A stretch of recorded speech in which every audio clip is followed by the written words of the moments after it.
Hello, it's Kris doing one of them creepy intros before the actual anime club starts. Just to tell you that at the end here, Dan, our amazing guest, has announced that he's working on a special project, but it's actually been revealed since the time of recording until now. So Saturday, the 10th of January, 2026, at the Quad Marketplace in Derby, he's announced Anime A Go Go, which is a day of classic Japanese animation. There's Patlabor the movie, Macross plus movie edition, Memories, and Perfect Blue. And if you're in the area, give it a watch, go attend. Dan's put on some amazing films with Porlock Press, and I wish him all the best. And I can't stress how much it's one of them use it or lose it situations. So it's amazing bringing anime to everyone on the big screen, and I cannot support it enough. But anyway, on with the show.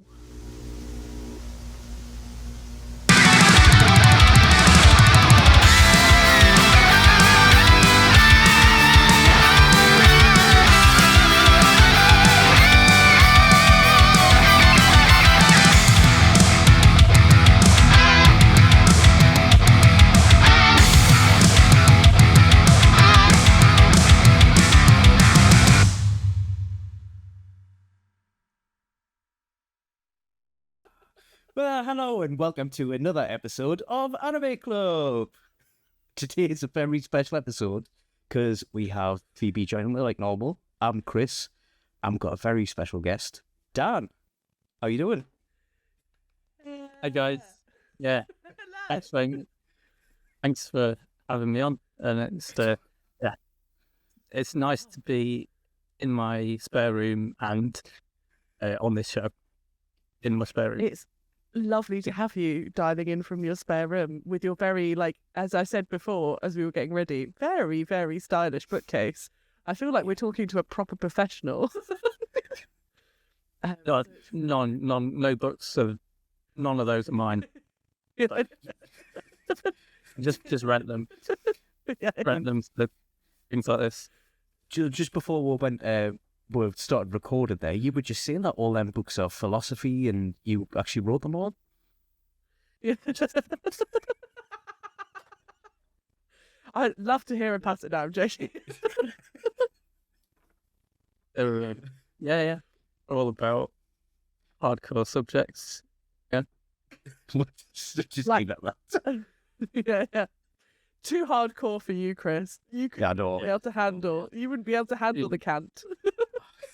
Sorry. He's a philosopher, Immanuel Kant. Too hot for you two. Yeah. But yeah, see, thanks for coming on. You get to talk about, it was your pick actually, Paranoia Agent. But Yeah. before we talk about that, what got you into anime? What started it all off? Oh, so being 42 now, it's going to be that classic kind of manga entertainment era stuff coming out on VHS, go into like HMV, and It's the foreign film section. yeah, Yeah. stuff that you can't buy yourself when you're that age, and so probably ended up buying like something that's a bit tamer because you can buy it yourself when you're in college, and then seeing that the classic kind of manga entertainment sizzle reel with the kind of amazing kind of rock music, which at the time, I don't know why, but I just always thought, oh, manga have great music. I just didn't understand how licensing works. And years later, I was like, oh yeah, I mean, I haven't thought about this for a while now. And yeah, it's obviously a band making cool music, and manga entertainment just licensed it. And I found out it's like Celtic Frost. Anyway, like that amazing sizzle reel was just, I still think it's just, I mean, big kind of nostalgia thing, but I think it's just incredible sort of adrenaline kind of insane 2 minutes of just questionable stuff. Yeah, that's what. Yeah, and then you kind of like you learn what all the big hitters were, and then you sort of But I guess at the time I was also skint, so anything that was like a series, I just didn't watch it. I couldn't afford it, so it's just and I like getting the big hitters, like the sort of like Mount Rushmore of like classic anime. But yeah, is it mean if I ask you what's on your Mount Rushmore? So there's like four. It would be like your four big classic animes.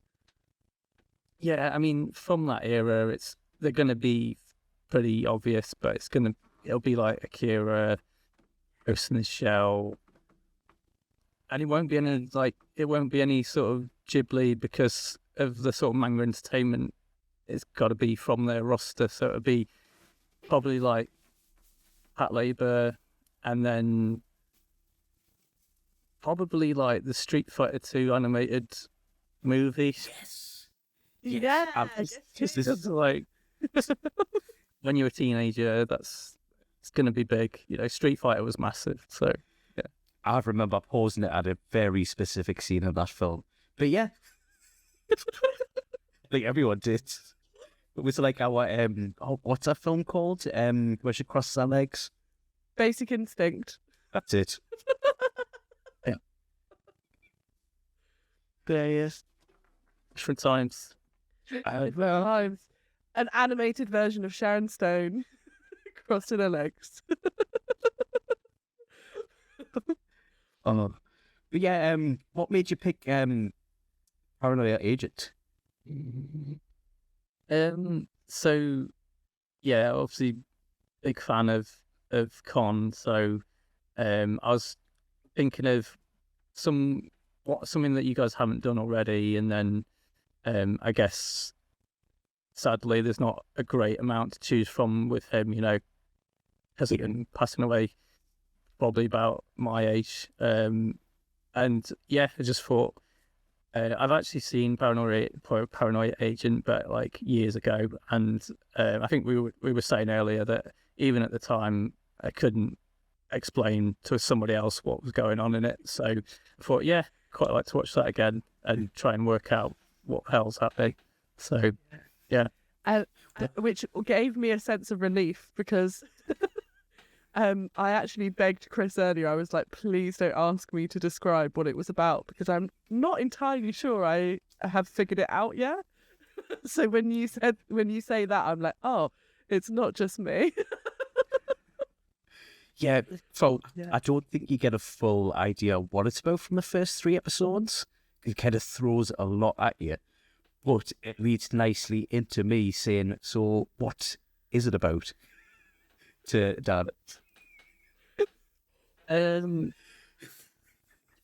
So even when I was rewatching these first 3 a couple of days ago, I think I consciously went down the route of just making a couple of notes, and they were very much like, this is what it makes me think of, rather than like, this is what it's about, because I'm not a critic, and I would just end up with like egg on my face if I was trying to like stunt out and like try and explain it to somebody. Yeah, it just wouldn't work, and I would have no confidence saying it. So, but yeah, I've got ideas on what it makes me think of, like some of the themes and stuff. But yeah, that's fine. I mean, I can have a go if you want, and then we can go into what it makes you think of after, if you want.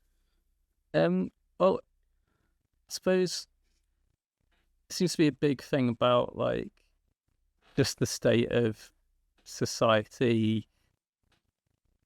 It always seems to keep coming back to like a society that's probably like overburdened and also kind of repressed in ways and overstimulated, and obviously in a lot of his feature films he's always seemed to be quite into like blurring of like dreams, reality, fantasy, and what like sort of living in what was the early internet age kind of has the potential to sort of exacerbate all of that and drive people mad.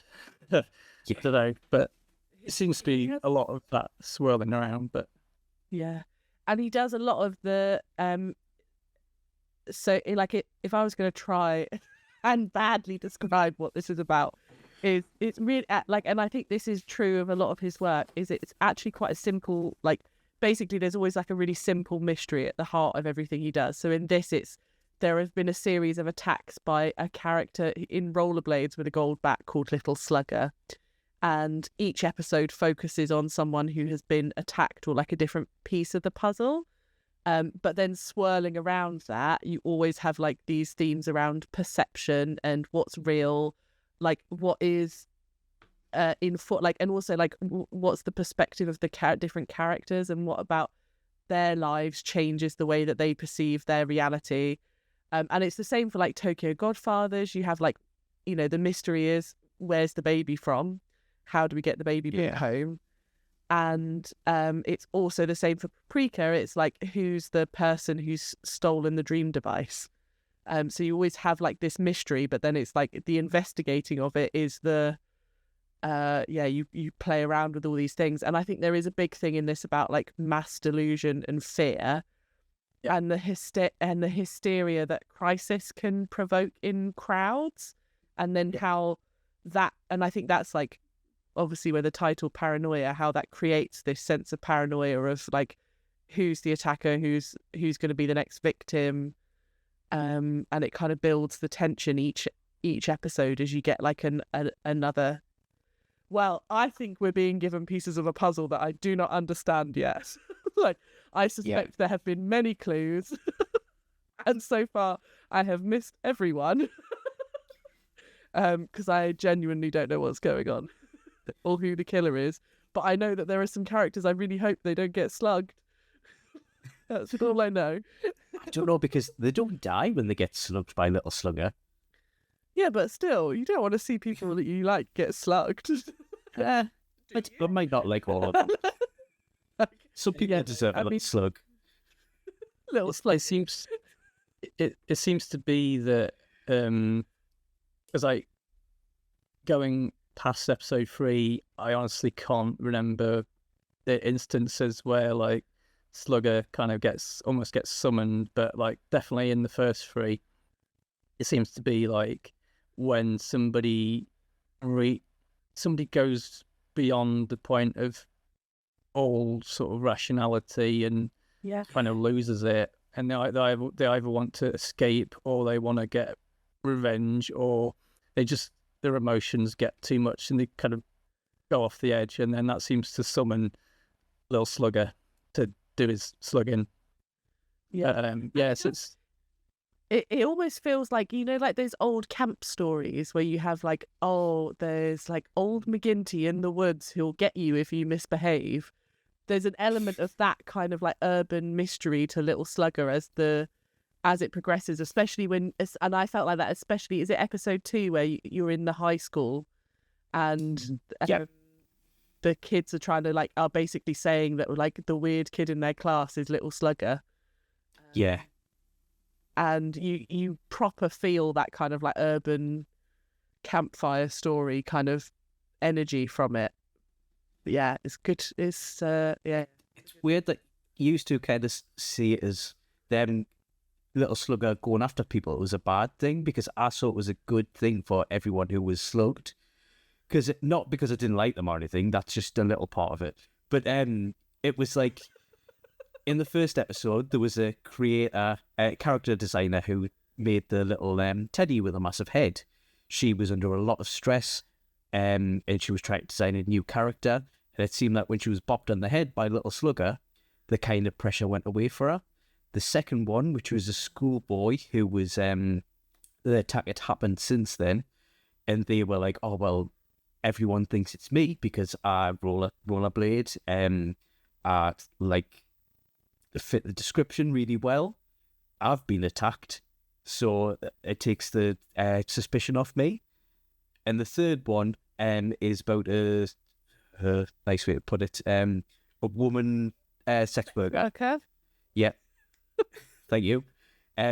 Who was a secret sex worker. Our fiance didn't know that, and had two worlds where she was like a housewife during the day or an office worker, and the lives kept leeching into each other. Like the taxi driver she had seen as a client before, so they were like merging as one. She got bopped on the head by a little slugger, and that kind of went away a little bit. So I saw it was like a good thing. Yeah, there's definitely like the character wants to escape and like get out of a situation, can't work out how to do it in a, without the aid of some mysterious inline skating. Yeah. It's kind of like if you had a big meeting at work or something, and it'd be like if little slugger came along, bopped you on the head, you only woke up the next day, I don't have to do the meeting anymore. Worked out all right. Oh, We've all been there. excellently. But Sorry, the dog's kicking it. But I know we're both, me and Phoebe both commented on the opening, because there's a very interesting opening song and then animation. What did you think of it? Well, I think it was probably from seeing it in episode 2. I'm looking at the credits because I know like a little bit about the composer. It's that Suzumu Hirasawa. I think he did quite a bit of work with Con. So I wrote down, because the credits give you the name of what that track's called, and let me just. So it's called Dream Island Obsessional Park, and I just feel like that's quite nice. Kind of, you got this kind of, because I feel like, especially like during the end credits, you've got this kind of loads of people asleep on a bit of grass, and then the big mascot, is it Aromi, and a lot bigger than we normally see the mascot, and the mascot's the only one that's awake, and it's like makes me think of like the unconscious of everyone in Japan, and then this fictional character is kind of like the king of is in charge of this kind of, everyone's in the land of everyone's kind of dreaming or something. So I don't know, it's like, it makes me think of like things like collective unconscious and stuff, but yeah, I can't say a lot more about it, but I feel like it's in there, and then sort of. Oh, sorry, I was just picking up on that thing about like the collective consciousness thing. This idea of like shared dreaming, shared delusion is something that feels like it's very like present in the themes of each episode, but also in Paprika, because that is about literally about what happens if we were to share our dreams and share our consciousness. It's that interesting interplay between like the waking world and how that connects us into our sleep. Sorry, I interrupted you. You were going to say it, and then I know. Yeah, it's like this idea that like this kind of mascot that seems to be made primarily to sell like merch and stuff is massively popular. The idea that or the need to like make another hit mascot, people's like real sort of livelihood depends on it, and it's like, so like this kind of fictional on some levels like mascot is more like culturally important than like a homeless person that you see in in one of the episodes that's kind of outside of, on the edge of society, like, so I don't know what I'm trying to say, but I feel like there's like a kind of capitalism is king, and there's in having it awake and alert while everyone else is sleeping, that kind of says something about its position in like collective consciousness. And I think so almost. Yeah like the obsessional park bit of the track title is like this kind of overstimulated kind of island of people. Good idea. definitely like sets the tone. Like, yeah, It does set the tone because there is some weird moments like the Maromi coming alive and talking to the creator as well. So Yeah. do you think that's all in her head?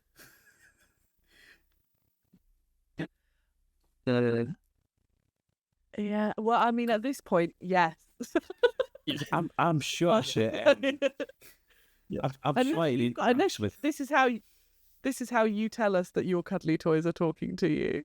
But also, But do yours not? you have cuddly toys. I do like it when you do the voices.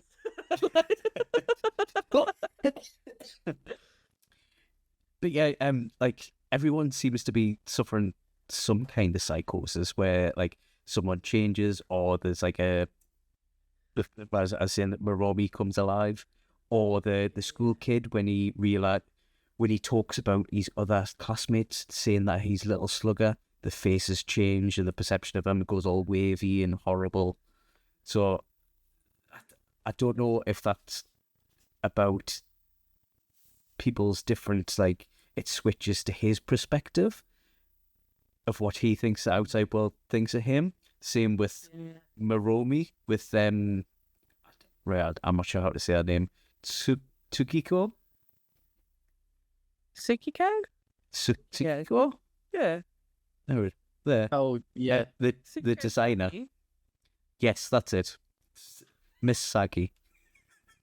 Yeah.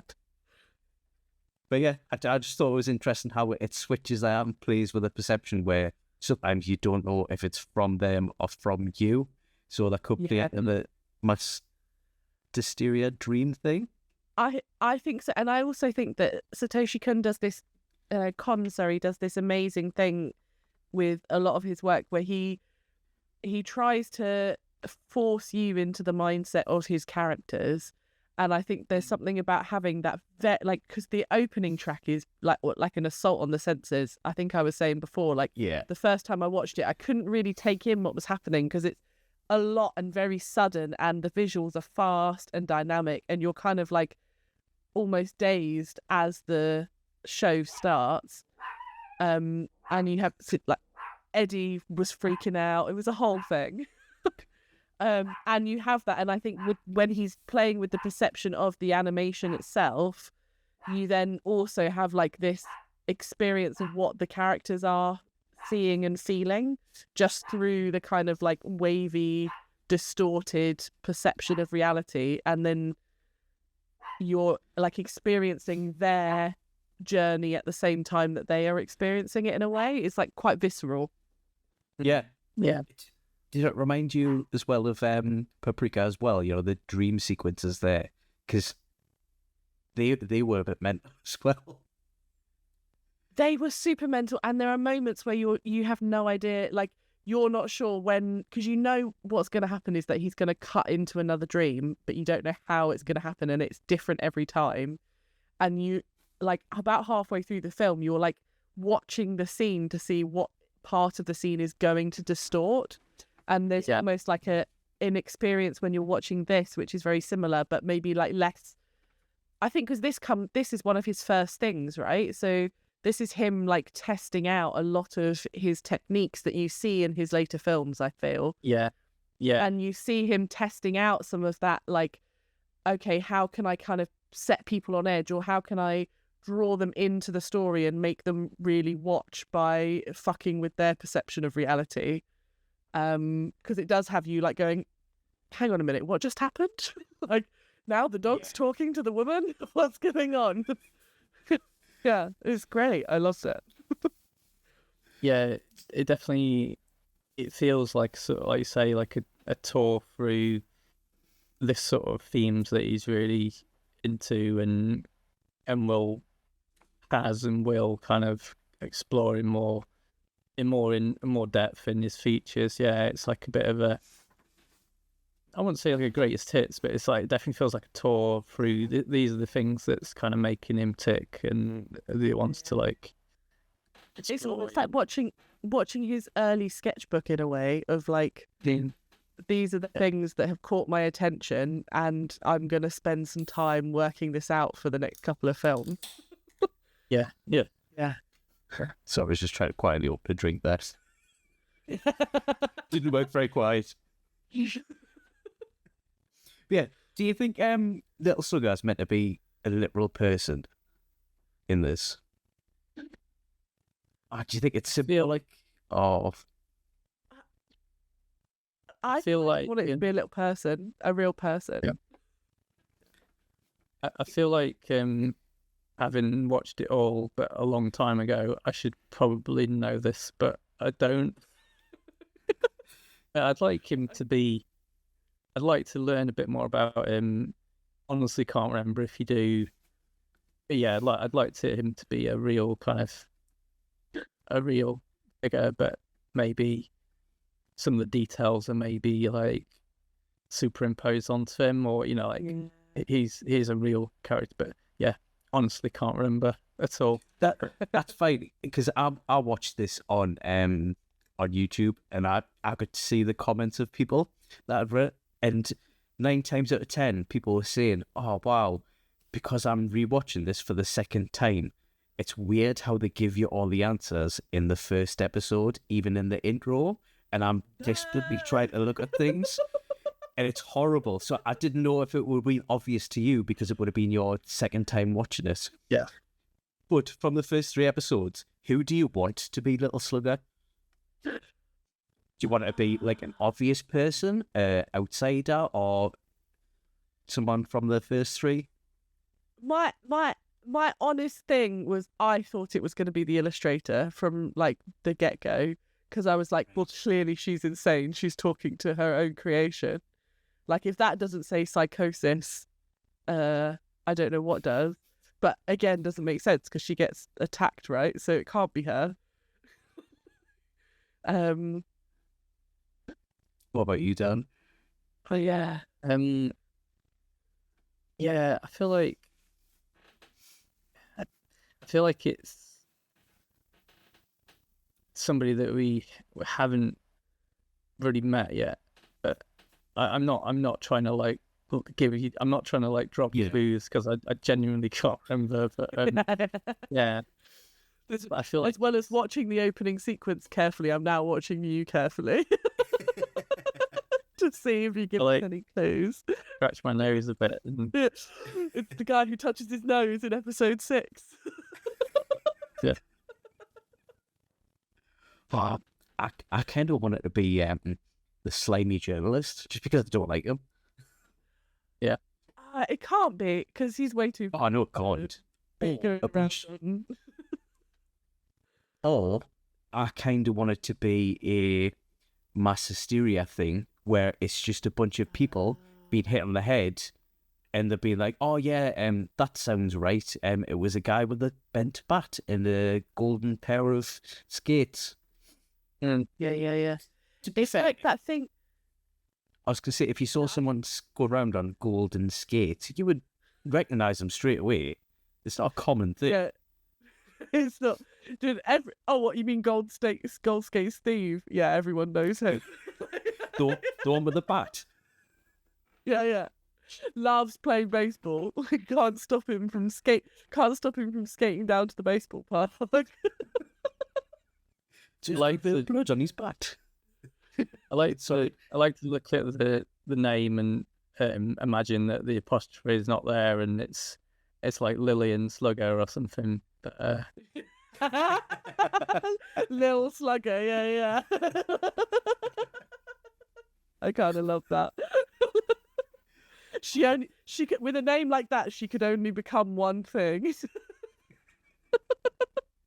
Yeah, I quite like the idea of him being like a kind of mass delusion. That it's like that thing that they do in. So whenever there's like a very notorious serial killer, what happens is the police get flooded with calls.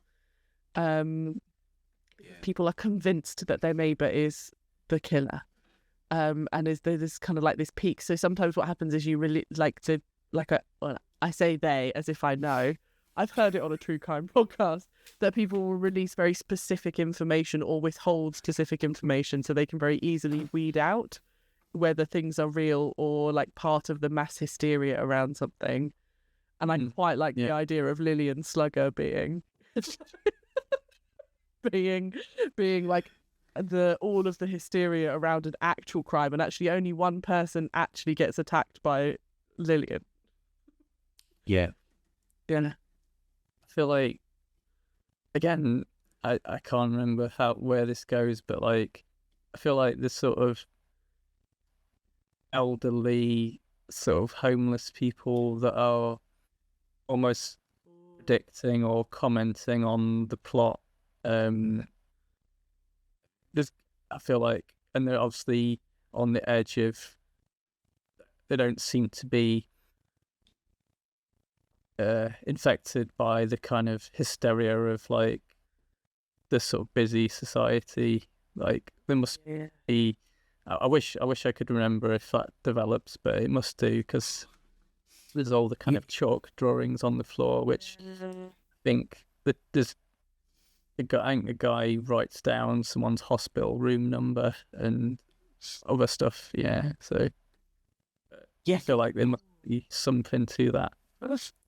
And there was that old lady at the first attack, because the designer, the Baromi, she saw an old lady rummaging through some bins or something. Remember that? Yeah. Oh, I was thinking it's the oldies, the inline skating oldies.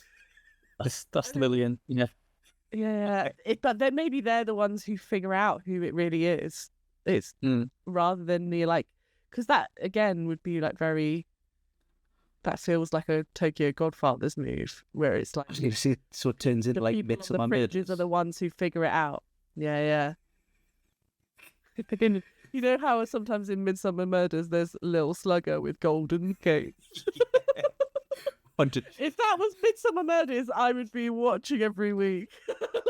I would love that. Yeah. But No, sorry. I was going to say good old Shonen Bat. Yeah. But which one of the characters from the first 3 episodes, because I haven't seen ahead as well, is your favourite? Because there's the start is the designer of Moromi. The second one is the schoolboy who thought he was being bullied, and the third one is the sex worker. I mean, yeah. What do you think, Dan? My favourite character to watch is the journalist, but I also think he's definitely, he's like shown us that he's definitely a terrible human being, but he's fun, and I feel like he's going to be quite important. And I just think he's great to watch, but he's a rotter. He is a rotter and he is a creep, and I kind of hope he also has a come to Jesus moment, because that would feel like that would feel interesting to me. I really enjoyed the sex worker story. That's where I was starting to get like I could feel, because I think the first episode I was just confused. Right. The second episode I was like, okay, I think I'm starting to get the hang of this right now. Maybe I just need to suspend any questions that I have and just ride the weirdness out. And then in the third episode, I'd kind of like gone, okay, so we've accepted the weirdness and I'm now into the story and getting attached to characters. And I felt for her a lot. And also I was like, wait, because when she's listening to like the, what's it called? Voicemails. Machine. Yeah, when she's listening to the voicemails and having a bit of like a kind of a mare with it. The voicemail. I to really feel for her.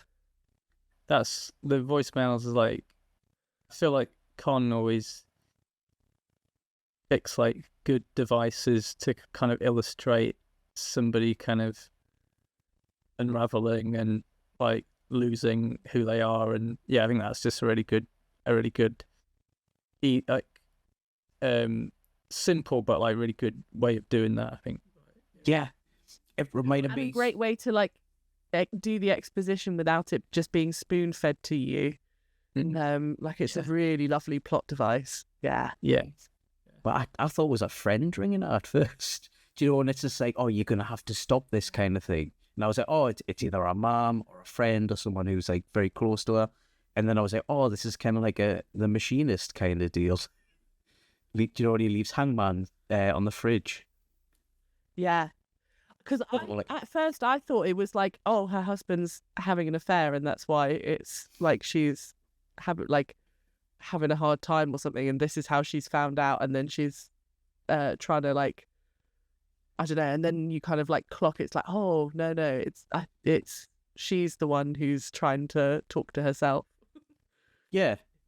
Also, I didn't realise that she was a couple with that bloke. I thought they were co-workers until he turned around and just dropped it. Oh, by the way, will you marry us? I was like, is that how it goes down?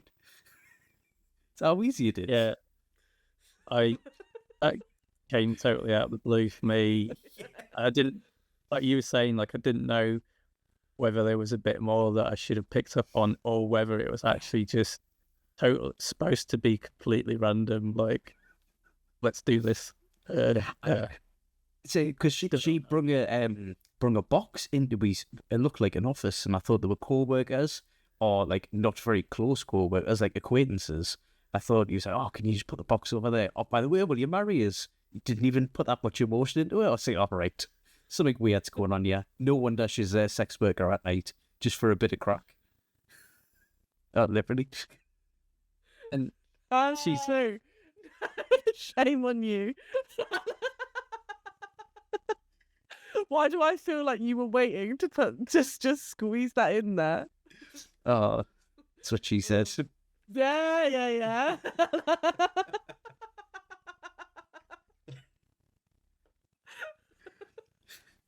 But yeah, Dan, I totally forgot about the journalist where he gets slugged as well. So I didn't expect you to say that. Yeah, but I just feel like he's the character that I loved watching. Because you've seen it. Because do you know when you remember a series and you only remember the good bits, like if you recommend a show and you forget about the weird boy crush things and stuff like that. It's you just remember the mix. Yeah, so I wonder if he's got something to do with later on. Yeah, again, yeah. I wish I could remember, but like I feel like he's gonna kind of thread all these things together. I think so. Yeah. Yeah. Good, but I think there is something to him the way you think, oh, he's going to be because he's also like being a journalist. He feels naturally placed in the story to do that follow through of the thread. Yeah, he's gonna tangle up to everyone. Yeah, and tangle up with the police detectives a few more times, and yeah, I imagine desperate for a story so he can pay back his Did he run him over or something? He ran someone over, he put them in hospital, and he's got to pay the bill. Yeah, I think so. Sort of something like that. So I think that's why he's so desperate to get the biggest scoop. And this little slugger has a big story at the minute with all what everyone's talking about. So he's kind of like hanging around the hospital, being like, oh, they look like they've got a bat wound, I'll go and interview them, kind of thing. But he's a horrible person. Just going into some barely conscious man's room and being like, oh, so who hit you? What happened? Yeah. Tell me about this traumatic event you've experienced really recently. Yeah, in detail, please. In detail. And then I'm going to go talk to a woman about her traumatic experience and look up her skirt under the table.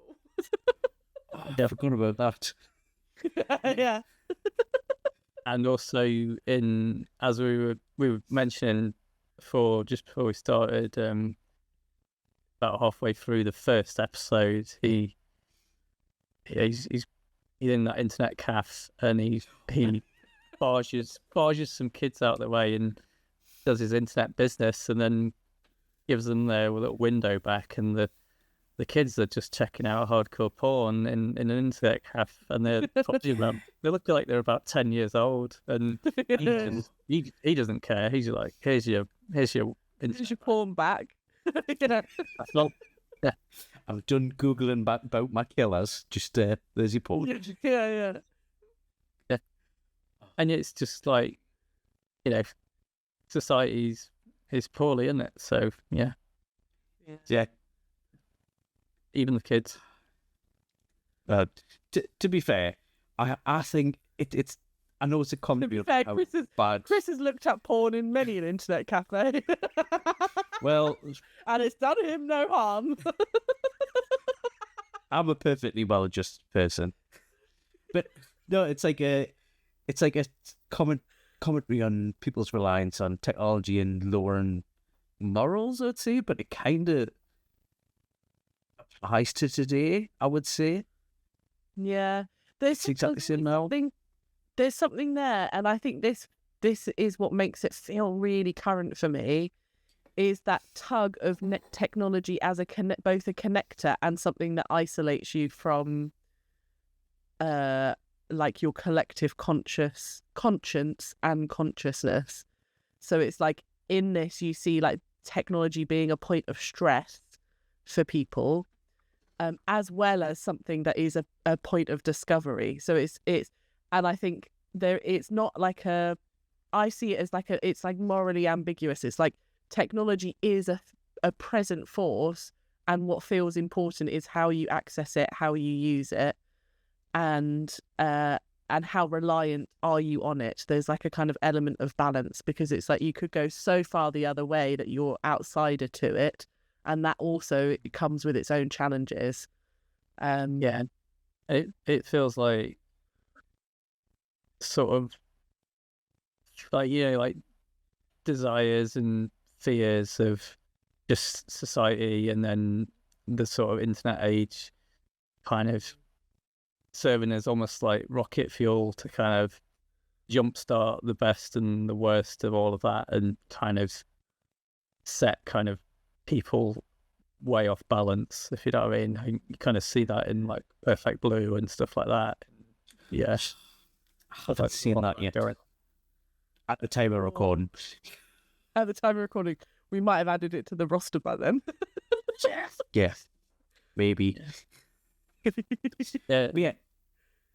Episode 3 in Paranoia Agent, that does feel quite like a Perfect Blue and Paprika. It's like, I feel like there's a lot of plot in episode 3. Like there's almost like too much plot, but it's good. But I think it's very much like, okay, let's crack on and let's get some plot down, yeah.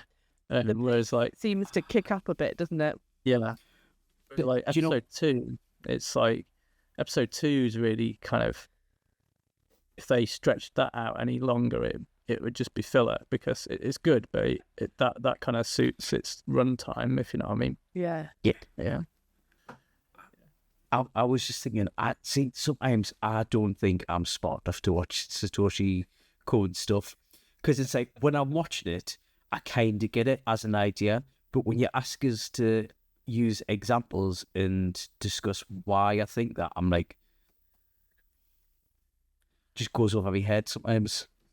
I also think that's okay though, because I think it's like, so we can sit here and talk about the themes and get really thinky about it, but I think it's also it's really heavily reliant on emotional feel, and like these kind of like real gut punching pieces, like the whole like you know, the overstimulating opening sequence. I don't think that's necessarily designed to make you analyze anything. It's designed to make you feel the beginning of the episode. Yeah. So, and I think it's okay to sit back and just go, do you know what? I don't have to get this. And I can just like get like I'll feel my way through it, rather than be like, I think I know what's going on here. That's because I have no idea what went on. It's like I have no idea what's happening half the time. But I can tell that the emotion of the thing is there. What do you guys make of the at the end of every episode you get an old guy? Is he like standing on the moon or something? And he's talking some cryptic stuff that's kind of about the next episode. it's like the opposite of like the log lady intros in like Twin Peaks or something. But I was like, I definitely didn't like write any of that down, and I was just like, am I supposed to like decipher what this guy's on about? But I don't know. It's like really cryptic. Yeah, there's something about. So for me, there are two places where it makes my head go. The first is like the idea of the moon being this like symbol of progress, because you have the whole space race and the kind of claiming of the moon being a backdrop to, I suppose, like a capitalist boom in terms of culture, like the moment that man first landed on the moon. Yeah. There's also part of me that just thinks this is like some weird anime stuff, because you get in like series like Hellsing, you have the Baron Harkonnen is like the voice of and it's the same if you like read the manga for some of these like series. You have at the end of the book, you'll have like a conversation with the mangaka, and the writer or some of the artists, but they'll often like insert these like odd characters as representations of themselves to like give you like a kind of breakdown of what's happening or what's to come. And I there's part of me that thinks like this is just like that kind of like practice or like convention, like manga convention, is that this is like a little bit of a breakdown from the author, being represented as this like old man on the moon. Yeah, on the moon. So I didn't get any of that, only because, and I think we talked about it on the Detective Conan one. I don't watch Kris never watches the end. I never watched the ending because I don't want to know what happens in the next episode. I want to take how it comes. I remember missing out on so many. At the end of an episode, they have jokes. Did you ever watch any of the ending for Vending Machine? Because they've got jokes at the end of Vending Machine, and you just missed all the jokes. Did they? I think so, yeah. I should remember them having like little skits. Oh no! I've only seen that after seeing credits in like Marvel films, because people have told us and sat us down and said, "No, don't leave now." Or have you choose them afterwards? So yeah, I didn't catch any of. Fair. It's the actual content is so cryptic that there might be 10%, which is like, oh, that is something that's going to happen in the next episode, and then the rest is like, it's all like the cow jumped over the moon and sat in the shadows, whatever. It's just like, I don't know if I'm supposed to take this with me. Yeah, exactly. Sometimes where I'm like, is this something that might be lost in translation? Like, is this something that like a well-known touch point, like the cat and the fiddle, or whatever it is? Yeah, cat and the fiddle. You know the Cat the fiddle. Nursery rhyme. Had a little fiddle. And like most people, I would say in England would go, oh, the cat and the fiddle with the cow that jumped over the moon. Like, are we missing part of like do you know what I mean? Yeah. Like, is it like a lost in translation moment, or is it genuinely cryptic? I also Paranoia Agent is so dense. I do think that it probably is one that you would watch and then you could watch again and go, I can't believe I missed that. Yeah, I can't believe I'm like you could actually, it would hold up to like a more than one viewing. Like, just from this conversation alone, I've gone, I think I need to watch the first episode again. Yeah, I think it would be worth a watch after you watch after the 12th episode, and then go back after a bit of time and be like, it's like the comments where they're like, it tells the answer from the intro, which I don't know if that's good or bad. I barely watch things twice now, because I don't have time mainly. Yeah. I think it's, if you really enjoy a series, having that watchability, especially when it's only like 13 episodes long, is a mark of, I think, something that is like a proper classic, because it's like you can watch The Godfather over and over again. At least I can. Never seen it. Okay. Is there an anime version? Yes, Tokyo Godfathers. I already made you watch it. It's fine. Are the homeless in The Godfather? Yeah. I saw you both give us dodgy looks, by the way, when I said, what? What? That's fine. But I don't before we sit you down. Be fine. I love it when people show us things that I love. Yeah. But I know, Dad, you can't remember what happens after the 3 episodes. Are there any questions that you want to be answered that you probably don't remember, if they have been answered? Yeah, I want to see more of these people that are writing big diagrams in chalk, and whether or not that's just kind of flavor or whether that has a more meaningful bolt onto like the little slugger stuff. Because honestly, I can't remember, but I want to feel like it's going that. I don't think we'll get loads, even if we get any of it, but I want more of that. Yeah, that's like, I feel like that's part of the mystery, I think. So I remember when we did another Satoshi Kon film, there was a quote said by him where he said, "What I wouldn't like to do directing like actual live action films because he can't control the background." But he said, when I do one of my films or series or whatever, everything that's on the screen is something that I want you to see. So there's got to be a reason for it, because it's got enough of a plot point where they show him like glimpses of him writing stuff on the floor, like he does a bird and a couple of numbers, and so it's got to be answered. If not, why? Why not? He's answering it. Yeah.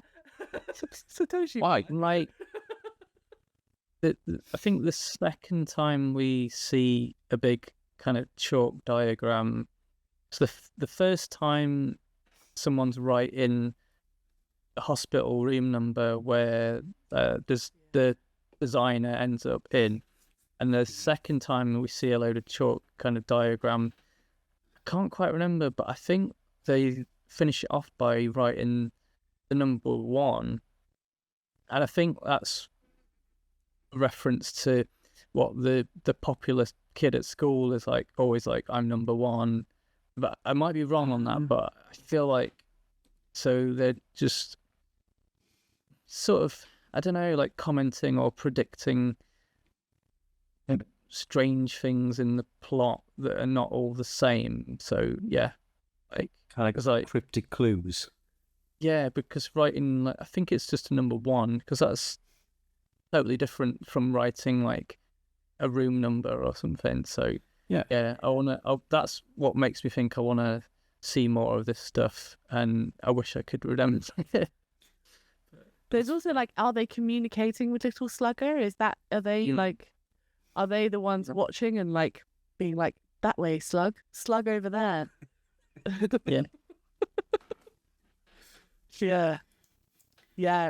It's proper mystery stuff. How about What about you guys? What do you want to kind of see happen? Where do you want to see it go? Like, right. So me personally, I want to know what the deal is with the 2 policemen, because one of them is good cop, one of them is bad cop. I want to know what happens with the slimy journalist if he gets his redemption arc. I want to know. Well, I'm not that bothered about the kid because he's a bit full of himself, and I don't like people like that. I want to know what happens with the designer, because she's a bit. I don't know. I don't think she's mental, but she is talking to a plushy doll. And she's gone psychotic. Yeah. And then weirdly, least of all, but I do want to find it out, who's Little Slugger? That's weird. I know it's the overarching story, what brings them all together, but I'm not as interested in them than the individuals. Yeah, I'm more interested in why people are getting slugged. So it's like that's for me the question is because these people seem very disparate in a lot of ways. I think the journalist really is the only one who has a connection to someone because he's talked to other victims or does talk to other victims. But it's like what is connected, you know, what connects a sex worker and a bully, like a high school bully? There's like They both think they're hard. And obviously the sort of sex worker by day, she's like the school tutor of like Yes. a hotshot student. Yeah. So yeah. And I can't work out if it's like a 5 degrees of separation situation where it's just pure coincidence that these people are connected, or if there's actually some sort of greater thread that pulls them together. So I think that's the thing that I'm watching for, is like actually what is and also do they ever come together in a kind of collective sense? Because often in Satoshi, like in his films, in both Paprika and in Tokyo Godfathers, which we've reviewed, there is a coming together of the cast towards the end. Like they have a moment of like genuine connection and like meaningful character development together. And I'm kind of curious about, is that going to happen here as well? And like, if so, how do they, like, who is it who's going to have that kind of like meaningful character development, and how will it play out? How will they kind of be drawn together by this? Yeah, because I can't remember if we just talked about this before we started recording, but at the moment we're only seeing all these characters together during the end credits when they're all asleep on that like grassy hill, and then the mascot is in the middle, and the mascot's way bigger than it normally is, and it's the only one that's awake. So I think that's the only time we're seeing all these characters that are not. I think at the moment they're not necessarily in the same environments and stuff. Yeah, you see like one or two of like you see that like maybe two of them will meet and then part ways, but you don't really see them like together for like any prolonged period of time. Yeah. Yeah, definitely. There's loads of questions answered, which I think we'll probably need to watch through to answer them all. I think probably. So, are you guys gonna carry on and finish? I am, yeah, for sure. I think you've got to. I think this is Satoshi's only series, isn't it, besides these other films? And it's one of them things where you kind of have to pay attention. So, and I've started now, so I've got to finish it, really. Yeah. I think it'll bug me if I don't. Yeah. Are you going to watch it? Yeah, I think I'm going to go back to episode 1 and go again. Yeah. I feel like it's really nice feeling having some of it come back to me and be like familiar, but it's only coming back through a rewatch. Like it's bringing back stuff that was probably buried in my brain somewhere. But yeah. And here's the question you have to ask yourself, which feels very fitting for the series: is are you remembering it, or are you learning it for the first time and it just feels familiar? Yeah. How can you tell what is real? Yeah. Are our brains full of holes? Yes. Like Swiss cheese. Like Swiss cheese. I think that's all the questions I've got. Is there anything else you want to add to Paranoia Agent? Anything, observations or any questions? We're starting to get, and I can't tell if this is just spooky flavour or going to mean something more, but we're starting to get more crows around squawking at people. But I don't know. Yes. Shorthand for like foreboding. Ominous. all over it. Yeah. Yeah. So crows normally bring, isn't it death I think so.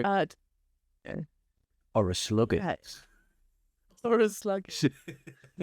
Crows, famously best friends with bats.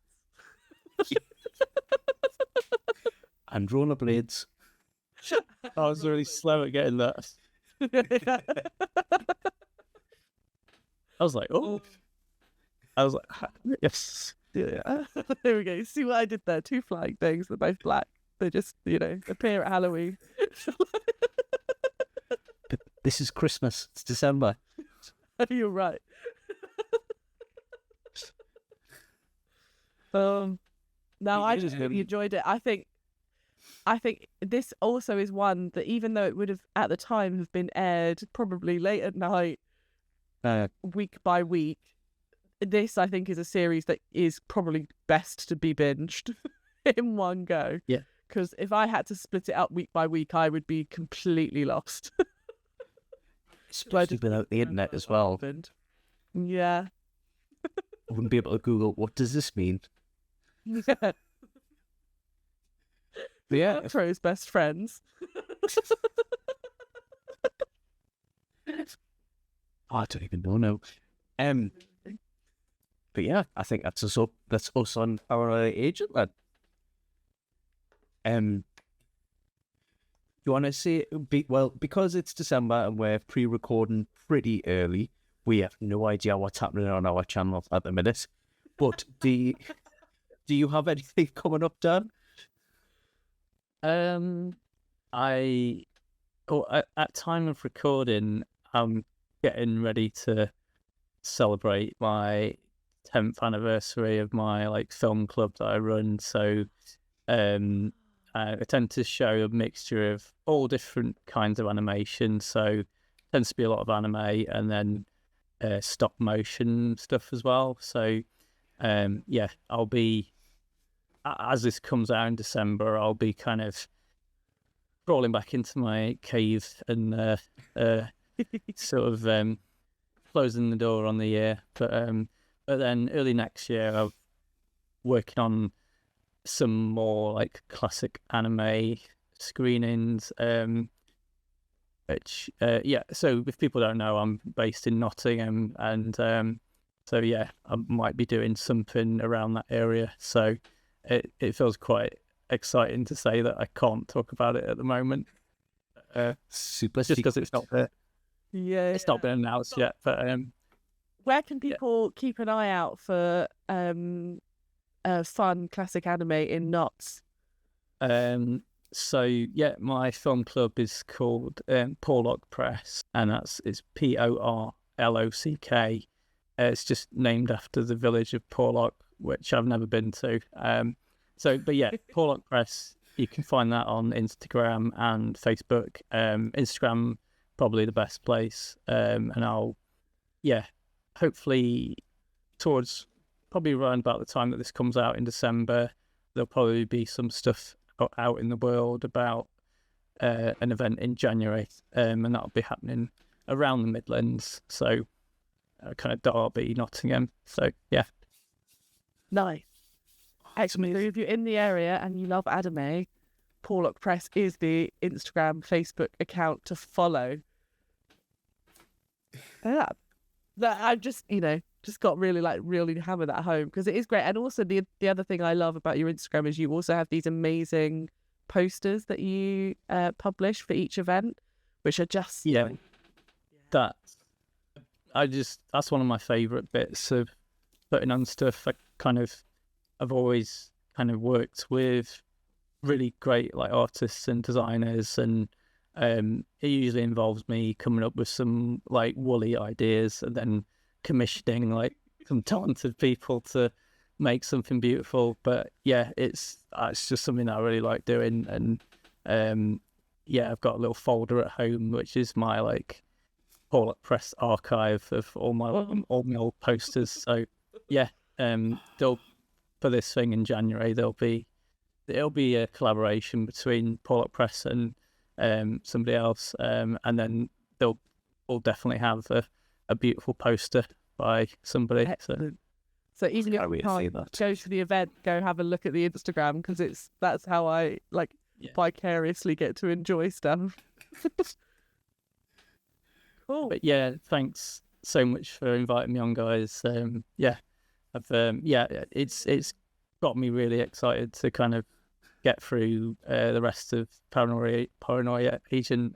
So fantastic. Thanks very much for coming on. Yeah. And with that, we'll say bye. Don't be an anime. Be a top anime. Bye.